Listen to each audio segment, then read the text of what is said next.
रायगड़ार अधिष्ठात्री देवी माँ मझीघराणी मंदिर नवकलेवर हम एथपाई खर्च हम 36 कोटी टंका एने मंदिर परिसर में विधिबद्ध भाव भूमि पूजन अनुष्ठित होईछि। मंदिर निर्माण नहीं प्रोजेक्ट रिपोर्ट सह नक्शा प्रस्तुत होईछि। ब्रह्मपुर काशी कांचन प्राइवेट लिमिटेड नामक एक ठिका संस्था मंदिर नवकलेवर काम करुछि। अध एकर जमी माँ भव्य मंदिर निर्माण हेब। अवशिष्ट 6.3 एकर जमी निर्माण हेब। मंदिर ट्रस्ट बोर्ड ऑफिस मानसिकधारी मुंडन गृह यात्री निवास बगीचा पार्किंग स्थली मार्केट कॉम्प्लेक्स मंदिर परिसर में थिबा समस्त घर भंगा जाई 2 महला विशिष्ट नूतन गृह निर्माण हेब। सेथिरु तल महलार 26टी मार्केट कॉम्प्लेक्स रहिबो जेउठी मांकर नित्य व्यवहार्य द्रव्य बिक्री हेब।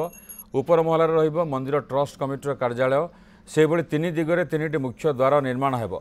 मांक पुरातन पाद मंदिरर मध्य उन्नतीकरण करा जिवो।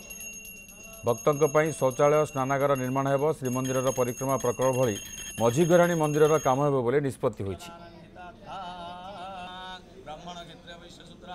रायगड़ा नहीं समग्र आंध्र जो भक्त मैंने आसुच्च आमर मुख्य पीठ देवी माँ मझीराणी आम सरकार को प्रशंसा करुँ जे दीर्घ दिन है जो अवहेलित हो पड़ा मंदिर एवं सरकार जो टंका देले से बहुत सौंदर्यकरण हम एवं बहुत माने पारिपार्श्विक उन्नति हम भक्तों को भी सुविधा भी मिल जो काम प्रोजेक्ट टोटल कॉस्ट होची 26 प्लस आर टाइम लाइन होची 24 मंथ 24 मंथ भितर मंदिर बहुत जिनस रेनोवेट हम आ नुआ किछि हम जि प्रसादालय शौचालय आ मुंडन भवन तो लैंडस्केपिंग एग्री पूरा चतुर्पार्श्वर रीयूनिट हम आर 24 मंथ भितर ये बार अछि आज मां को आशीर्वाद आज भूमि पूजन सक्सेस माने कंप्लीट हो जाइछि। सरकार जो टंका देले तार मंदिर चारिपार्श्व उन्नतीकरण हम आश्रय स्थली हम लोक आइले रहिबा को हम एवं जो रेलवे सरकार गवर्नमेंट मंदिर को जो जमी हस्तांतर कले तार उन्नतीकरण सहयोग सुविधा है।